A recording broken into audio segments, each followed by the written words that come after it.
Hi everybody, it's Scott again, And it's Alex. and we're going to go over Chapter 7 in the Scouting Guide to Survival. This one's going to be on first aid.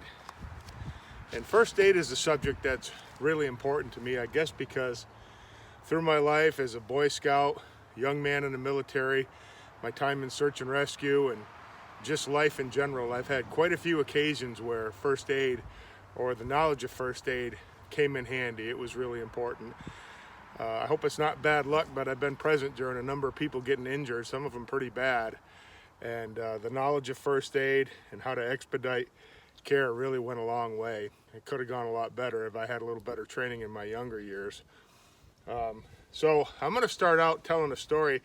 I don't know if Alex has heard this or not. There's actually two stories which kind of drive this home. The first one was I was probably about 11 years old. I had only been in Boy Scouts for maybe a year, and we decided to go on a hike. And it was just the junior leaders and scouts. There were no adults present. We were going to go to a place called Ravens Rock, and it was probably a 5-mile hike up and back. And the hike went pretty good throughout the day. Of course, we were free-range kids in the 70s, so I'm sure there was some shenanigans involved. On the way out, I remember this clearly though, a couple of scouts had run ahead and they got to a point where there was a big old dead tree, and they started kicking the base of that tree to knock it down. And it was probably, I don't know, 15 or 20 feet tall and about this big around the base.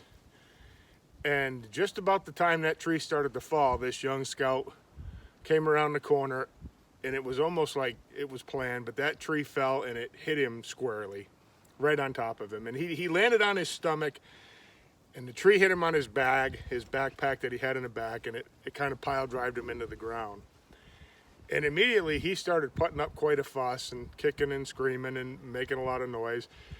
But this was a young man that was prone to putting on a show for us, for everybody, for attention. And at first we thought that's what it was.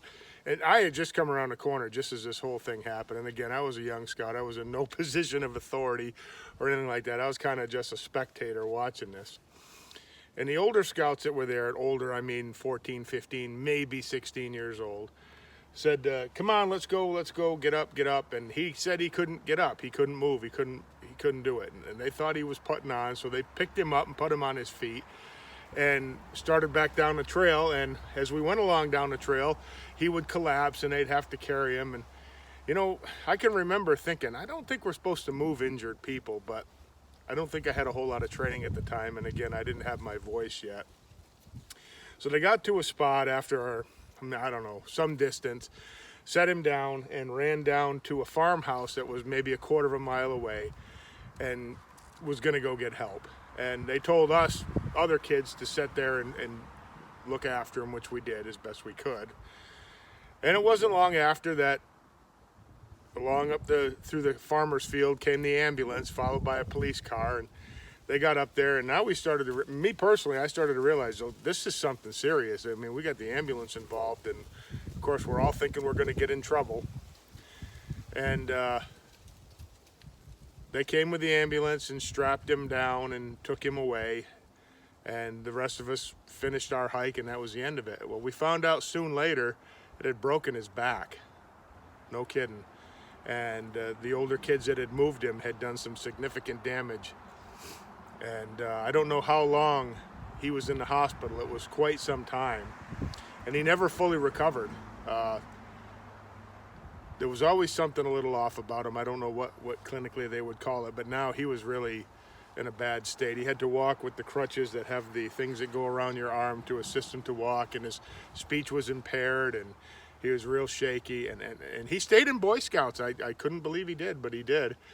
And I know there was some tension between his parents and the Scouts, but he stayed in, and you know, as long as I did anyways. I got out when I was 17, so it had been, 6, 7 years. And he was there and he did the best he could, and he was accepted into the group. But he never did lead a full life, and he didn't lead a very long life. I know he died early in his 30s, and it was from complications from that event. So no, we all carry a piece of that guilt along with us for not knowing any better, and those of us that maybe did know better didn't speak up about it. But I know going forward, I never moved an injured person again unless their life was at stake. What do you think of that? I think it's a pretty crazy story, to be honest with you. Yeah, well, you know, the kids that did it innocently enough, and they weren't trying to do harm, and it was just bad timing. He came around the corner as that tree fell.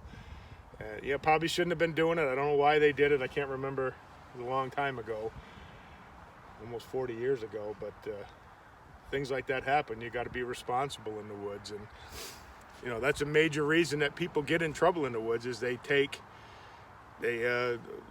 unnecessary risks, and that was an unnecessary risk. Another quick story I'll tell.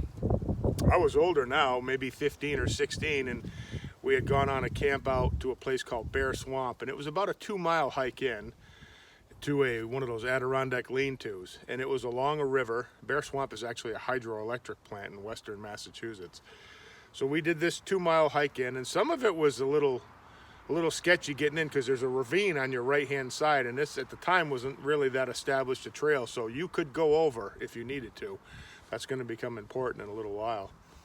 So we got into that lean-to and we set up our camp and we fished and we fooled around, and as it got dark, it was pitch dark, we decided to play some form of capture the flag or something. I don't remember exactly what the game was called, but I do remember we were running around like crazy in the pitch dark. Well, some distance behind this Adirondack lean-to was an old cellar hole made out of stone, and you could walk into the front of it. It was built into a hillside, but the backside, if you came over the hill and went into this, it was a good 8-foot drop, and it was some pretty big rocks down inside it.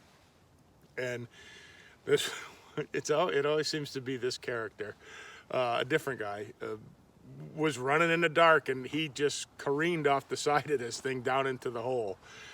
And again, he was one that liked to put on a little bit of a show. So when he started wallowing around on the bottom of this and moaning and groaning, at first I thought he was kidding. And the flashlights came on, and what's the matter with him, what's the matter? When we got down there, I saw 2 teeth laying on one of the rocks. It's amazing how white a tooth looks on a black rock at night. And a bunch of blood coming down out of his mouth, and I thought, uh-oh, this is for real. He really fell. And like I said, that was probably 8 feet down into this hole on top of some rocks, and now the whole first incident's coming back in my mind about don't move, don't move. Well, he got up on his own and was moving around, but he's saying my back, my arm, and he was pretty scuffed up. So our scoutmaster, I don't remember if he was condoning this game or not, or he just didn't know about it, but anyways, the older scouts, 1 or 2 adults that was there, including the scoutmaster, decide, okay, this guy needs medical attention. They asked him what day it was. He says, I didn't go to school today, so it must be Friday. I don't know why he didn't go to school on Friday. In other words, he wasn't making much sense. So they decide, okay, we're going to get him out of here and get him down and get him to the hospital, which is a 2+ mile hike in the dark with a ravine on one side, and he's not banging on all 8 cylinders. So I don't know how, but they did manage to get him out finally and get him. It was quite a drive, as I remember, probably 20 miles to a hospital and get him admitted. And I think he had a mild concussion and he lost a couple of teeth, and he's just pretty scuffed up. So there's 2 Boy Scout instances right there where knowing first aid came in handy.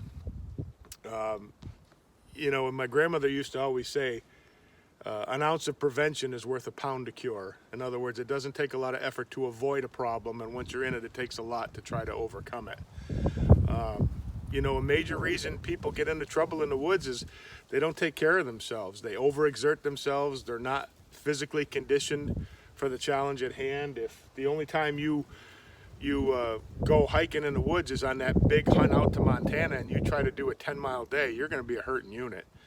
A lot of people won't eat or drink enough during the day. They're busy with activities, or maybe they don't feel thirsty. Like in the wintertime, you're perspiring and a lot of moisture's coming out of your breath, and you don't realize you're losing fluids at a rapid rate, but you are. They don't dress properly, and they become exposed to the elements, heat, cold, wind, and rain. All that wears you down. Remember, we're trying to keep that battery charge up as high as we possibly can. And then taking unnecessary risks and getting hurt. Sometimes it's lack of personal protective equipment like gloves or safety glasses when we're chopping or cutting or sawing. And then when people do get hurt, they panic and they lose their ability to think clearly and rationalize and plan effectively. So it's important to slow down in the woods and pay attention to what you're doing. What do you think of that second story about my second friend that got hurt? Well, I feel like there's a lesson in there. Don't go messing around in the middle of the night when you can't see anything and you're around a place that you don't really know. Absolutely right. We didn't know that area very well, and we certainly shouldn't have been running around in the dark. It was fun while it lasted, but sure enough, somebody got hurt, and there was a price to pay for it. And his nickname became Ditch Victim Cellar Hole Slider after that. But it was a different time and place, and there were chances that were taken. And I've got more stories of people getting hurt in the scouts and otherwise. In other words, look after yourself, look after your buddy. Don't take unnecessary risks. Adults, look out and set some rules. Be familiar with your surroundings. That's a good observation. You know, if we'd have taken a walk around a little bit more in the daylight, we probably would have, saw some of these hazards and identified them and then let everybody know about what's going on. Anything else to add to that before we get into kits? Nah. Okay. Well, first aid kits, let's talk about first aid kits now. They basically come in two varieties. The commercially available one that you can go into Walmart and buy or order online from Amazon, or one you build yourself. Now, what do you think is better? Probably the one that you built yourself. Why would you say that? Because You're right. if you're ordering it off Amazon, they're the ones that make it. And Yeah. not only that, most likely they're going to put crappy stuff in it. Yeah, so he's actually right. Homemade is better. You can tailor it to your needs. You can get more materials. You can get better quality materials if you buy it yourself. Now, you're not going to carry 40 pieces of gauze in your backpack for a day hike. So when you buy these items, and they probably come in some form of bulk, break them down, because the family should have multiple kits. You should have a kit for your house. You should have a kit for each vehicle. You should have a kit for your backpack. Some people even carry a kit in their pocket, something small. And these are a couple of kits that I carry in my vehicles. And you can see they got quite a bit of stuff on there. There's tourniquet on there, hemostat on there, an automatic center punch, two tourniquets, an Israeli bandage. I'm trained how to use this stuff, so that's why I keep this. This is for my work truck, and I work alone. I work in a natural gas and electric industry, and we work alone around a lot of highly explosive stuff, high voltage electricity. We work with saws and equipment, so we're exposed to a lot of different hazards. This is the one that's in my personal truck, which again has a tourniquet and a bunch of other stuff. And this is one that I just happen to keep in my backpack that goes with me every day. So we'll get into these items and talk about them and let you know what you should have. Okay, this is the contents of a basic kit of something that you would probably carry in your pack. And that kit that we're talking about, we call it an IFAK kit, I-F-A-K, and that stands for Individual First Aid Kit. Now this is the kit that we're gonna use, or you're gonna use, to treat you. If I'm an adult leader and we're on a hike and you fall and you get hurt and you rip a toenail off, I'm going to your kit to get your materials to take care of you. My kit is to take care of me, your kit is to take care of you. We may have a communal kit that we share together, but for the most part, IFAK is for the individual. This is a card that I made up, which is a emergency contact card, and it's just some information that we may need or the medics might need. Maybe you're unable to talk, this card can talk for you. And on the other side is an inventory sheet of what should be in your kit. And it's a pretty basic kit. We got to think about what's probable over what's possible as far as for what we're going to carry and what injuries we think we might be involved with, because size and weight matter. If it's too big and it's too heavy, you're not going to carry it. You know, you go on a 3-day hike and after day one, you're looking at your pack thinking, I need to shed some weight. And I don't want that first aid kit to be the thing that you shed. So we got to keep it lightweight. So let's prioritize. Some things that are important are 2 rolls of compressed gauze, some trauma bandages. These maxi pads work good for that, for soaking up blood. You can tape them in place. A couple of those in your pack. Some sterile pads and dressings. Some scissors. Yeah, a small pair of scissors. Why is scissors better than a knife? Because knives, not only can you add damage to yourself, but you may also damage the other people. Yeah, right. So scissors are probably a lot better. A pair of tweezers are really important to get splinters and things like that out.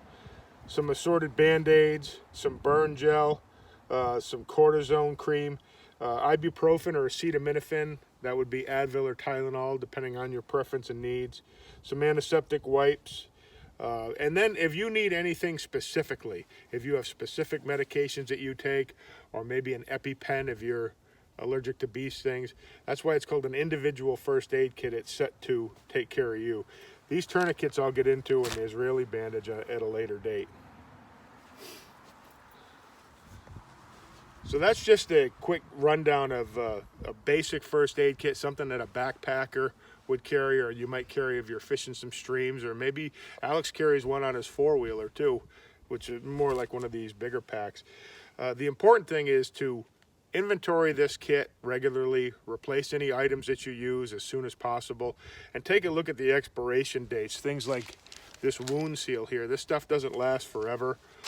If some of this materials get wet and you see them start to get discolored or old, change them out if they reach their expiration date or they look damaged, because you don't want to be putting that on an open wound. Anything else you want to add to that? No.